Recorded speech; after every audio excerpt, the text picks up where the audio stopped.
National اور regional crisis ہے، اس حوالے سے ایک میٹنگ ہونی تھی۔ باوجود اس کے کہ جو طریقہ کار پاکستان کے سب سے بڑی سیاسی جماعت پاکستان تحریک انصاف کے ساتھ ہو رہا ہے، باوجود اس کے کہ پاکستان کے سابقہ وزیر اعظم جناب عمران خان صاحب اس کے ساتھ جو ہو رہا ہے، باوجود اس کے ان کی اہلیہ کے ساتھ بشرا بی بی کے ساتھ جو ہو رہا ہے، باوجود اس کے کہ اس کی بہنوں کے ساتھ جو ہو رہا ہے، اس کی پارٹی کے ساتھ جو ہو رہا ہے، اس کے کارکنوں کے ساتھ جو ہو رہا ہے، مسلسل 3 سالوں سے پاکستان تحریک انصاف کو دیوار سے لگایا جا رہا ہے۔ تمام تر ظلم، جبر، فسطائیت، دنیا میں ایسا کوئی نام نہیں ہے ظلم اور جبر کا جو آپ دیں اور وہ پاکستان تحریک انصاف کے کارکنوں کے ساتھ، لیڈرشپ کے ساتھ، لیڈر کے ساتھ، جناب عمران خان صاحب کے ساتھ، ان کی فیملی کے ساتھ ہوا نہ ہو۔ لیکن اس کے باوجود پاکستان تحریک انصاف نے، پاکستان تحریک انصاف کی صوبائی حکومت نے، عمران خان صاحب کی پارٹی نے، عمران خان صاحب کی صوبائی حکومت نے یہ فیصلہ کیا تھا کہ ہم پاکستان کے لیے اور پاکستانی قوم کے لیے اس میٹنگ میں شرکت کریں گے۔ لیکن بدقسمتی سے وجوہات تو بیان نہیں کی گئی، لیکن آج کی میٹنگ کو منسوخ کر دیا گیا ہے اور آج کی میٹنگ نہیں ہو پائی۔ میں حیران اس بات پر ہوں کہ جب بھی کسی ملک پر کرائسس آتے ہیں تو اس ملک کا وزیر اعظم اپنی قوم کو، اپنی پارلیمان کو اعتماد میں لیتا ہے، لیکن ریجنل حالات جو چل رہے ہیں اور اس کے اثرات جو پاکستان پر پڑ رہے ہیں، ہم نے کسی کو نہیں دیکھا کہ انہوں نے قوم کے سامنے آ کر قوم سے خطاب کیا ہو، ایک جمہوری انداز اپنایا ہو، پارلیمان کو اعتماد میں لیا ہو، بلکہ بند کمروں میں فیصلے ہو رہے ہیں جس کا علم کسی کو بھی نہیں ہے۔ لیکن جو بھی فیصلہ ہوگا، جو بھی فیصلہ کیا جائے گا، یہ ان کے دماغ میں ہونا چاہیے کہ اس کا اثر صرف ایک خاندان پر نہیں پڑے گا، اس کا اثر صرف ایک ادارے پر نہیں پڑے گا، اس کا اثر پورے پاکستان پر پڑے گا، پورے پاکستانی قوم پر پڑے گا۔ تو جب ایک خاندان یا ایک ادارے پر کوئی اثر نہیں پڑے گا، پورے پاکستان اور پاکستانیوں پر اس کا اثر پڑے گا، تو پورے پاکستانی قوم نے ووٹ عمران خان صاحب کو دیا ہے، پوری پاکستانی قوم عمران خان صاحب کی پارٹی کے پیچھے کھڑی ہے، پوری قوم یہ چاہتی ہے کہ پاکستان کے فیصلے قوم کا عظیم لیڈر جناب عمران خان صاحب کریں، نہ اس کی پارٹی کو اعتماد میں لیا گیا ہے۔ اور ہم کسی بھی فیصلے میں نہ شریک ہیں، نہ ہی ہمیں کسی بھی فیصلے میں اعتماد میں لیا گیا ہے، اور نہ ہی ہمیں اس کی کوئی خبر ہے۔ اس کے ساتھ ساتھ اس سے پہلے میٹنگ میں مزمل صاحب نے شرکت کی تھی، کیونکہ میری کیبنٹ میٹنگ تھی تو میں اس میں شرکت نہیں کر سکا۔ اس میں کچھ فیصلے کیے گئے تھے کہ ہم نے آسٹیریٹی میئر لینے ہیں، ہم نے پاکستانی قوم کا پیسہ بھی بچانا ہے، اور ہم نے جو ہے پیٹرول کو بھی تھوڑا کم استعمال کرنا ہے، کیونکہ جو حالات چل رہے تھے اس کے مطابق یہ فیصلے ہوئے تھے۔ ہم نے اس میٹنگ میں بتایا، مزمل صاحب نے بتایا کہ جو فیصلے آپ ابھی کر رہے ہیں یہ فیصلے ہم پہلے کر چکے تھے۔ جب عمران خان صاحب کی حکومت تھی اور کرونا میں خیبر پختونخوا کی حکومت نے پیٹرول پر جو کٹ لگایا تھا اپنے پارلیمنٹیرین کے لیے، وہ کٹ آج بھی موجود ہیں، اس کے بعد ہم نے وہ کٹ نہیں اٹھایا تھا۔ میں نے آلریڈی کیبنٹ میں یہ ڈیسائیڈ کیا تھا اس سے پہلے ہی کہ جو آفیسرز 2-3 کلومیٹر سے دور ہیں وہ تمام میٹنگز جو ہیں وہ آن لائن اٹینڈ کیا کرے تاکہ قوم کا پیسہ ضائع نہ ہو. یہ سارے فیصلے ہم آلریڈی کر چکے تھے. گاڑیوں پر ہمارا بین ہے. کوئی بھی کسی بھی پارلیمنٹیرین کے لیے یا بیوروکریٹ کے لیے ہم نے کوئی نئی گاڑی نہیں خریدی. باہر ملک کے ٹریول پر بین ہے. جب انتہائی زیادہ ضرورت ہوتی ہے اور ہمیں لگتا ہے کہ جانا چاہیے تو کیبنٹ سے اپروول لی جاتی ہے, اس کے بعد ہی کوئی جا سکتا ہے. ایک طرف ہم پاکستان تحریک انصاف اور پاکستان تحریک انصاف کی حکومت مسلسل اپنی قوم کا سوچ رہی ہے, پاکستان کا سوچ رہی ہے. دوسری طرف 7 مہینوں میں 5 ارب ڈالر سے زیادہ قرضے لیے جاتے ہیں اور شاہ خرچیاں اتنی کہ 12 ارب روپے کے جہاز لیے جاتے ہیں. ایک طرف 5 ارب ڈالر قرضہ لیا جاتا ہے, پھر اسی قرضے سے 2 پائلٹ ہائر کیے جاتے ہیں جس کی تنخواہ $70,000 سے زیادہ ہوتی ہے, اور اس کو انہی قرضے کی ڈالر میں سے تنخواہیں دیے جاتے ہیں. انہوں نے اپنی شاہ خرچیاں کم نہیں کرنی. انہوں نے قوم کو اعتماد میں نہیں لینا. ان کے پاس کوئی ویژن ہی نہیں ہے, ان کا کوئی منشور ہی نہیں ہے, نہ فکر بھی نہیں ہے, نہ پاکستان کی نہ پاکستانی قوم کی, کیونکہ ان کو پتہ ہے کہ 17 سیٹوں سے ہماری حکومت آ جانی ہے. ہم نے جو ہے تھوڑا سا چیری بلوسم لگا دینا ہے تو کام بن جائے گا. تو جب پاکستان کے فیصلے, جمہوریت کے فیصلے ایسے ہوتے ہیں تو پھر کوئی بھی پاکستان اور پاکستانی قوم کا نہیں سوچتا. اور جن کے لیے تمام ادارے مفلوج کر دیے جاتے ہیں, جن کے لیے جمہوریت سے لگے ہوئے, چاہے وہ صحافت ہے, چاہے جوڈیشری ہے, چاہے نیب ہے, چاہے کوئی بھی ادارہ ہے, وہ سارے مفلوج کر دیے جائیں اور ان کے ہر غلط کام پر خاموشی در لی جائے, تو وہ پھر کیوں پاکستان کا سوچیں گے؟ وہ پھر کیوں پاکستانی قوم کا سوچیں گے؟ بالکل بھی نہیں سوچیں گے. تو میرے خیال میں جو بند کمروں کے فیصلے کرتے ہیں ان کو ابھی سوچنا چاہیے, کیونکہ پاکستان جس دلدل میں پھنس رہا ہے, ایسا نہ ہو کہ وقت گزر جائے اور پھر کوئی بھی سنبھالنے والا نہ ہو. تو اس وقت سے ہم سب کو ڈرنا چاہیے. پاکستان کی معیشت کا یہ حال ہے کہ جب رجیم چینج آپریشن ہو رہا تھا تو ہماری پاکستان کی جی ڈی پی گروتھ 6.1% تھی. آج جو ہے وہ 3% سے نیچے آ چکی ہیں. جب ایک حکومت کو گرایا جاتا ہے بیرونی سازش کے ذریعے تو وہ اس لیے گرایا جاتا ہے کہ وہ صحیح کام نہیں کر رہا اور ٹھیک بندے کو لایا جاتا ہے, لیکن وہ بھی غیر جمہوری عمل ہے. ہر بندے کو اپنا ٹینور پورا کرنا چاہیے, لیکن جن کو لایا گیا انہوں نے پاکستان کا بیڑا ہی غرق کر دیا, لیکن کوئی پوچھنے والا نہیں ہے. ہمارا انڈسٹریل گروتھ منفی میں جا رہا ہے, ہماری ٹیکسٹائل کی انڈسٹری بند ہوتی جا رہی ہے, ہمارا تجارتی خسارہ $20 ارب سے تقریباً تجاوز کر چکا ہے, ہماری ایکسپورٹس تباہ ہو چکی ہے.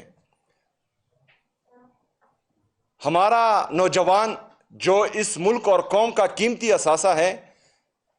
وہ پاکستان سے بھاگنے کے طریقے ڈھونڈ رہا ہے, کیونکہ یہاں پر نہ روزگار کے مواقع ہیں اور نہ ہی جو ہے ان کو اپنا مستقبل یہاں نظر آ رہا ہے. ہمارا ایگریکلچر گروتھ وہ بھی منفی میں جا رہا ہے. کسان رو رہا ہے, کسی کو کسان کی فکر ہی نہیں ہے, لیکن ان سب کے باوجود انہوں نے مزید پاکستانیوں کو تباہ کرنا ہے. اپنی شاہ خرچیاں کم نہیں کرنی. 12 ارب روپے کے جہاز خریدنے ہیں, اس کے لیے $70,000 کے پائلٹ ہائر کرنے ہیں, لیکن بوجھ کس پر ڈالنا ہے؟ پاکستانی قوم پر. 321 روپے پیٹرول پہنچ گیا ہے, 321 روپے تک. ہمارے دور میں پیٹرول فی بیرل تقریباً $117 سے $120 تھا, لیکن پیٹرول کی قیمت 150 روپے تھی. آج فی بیرل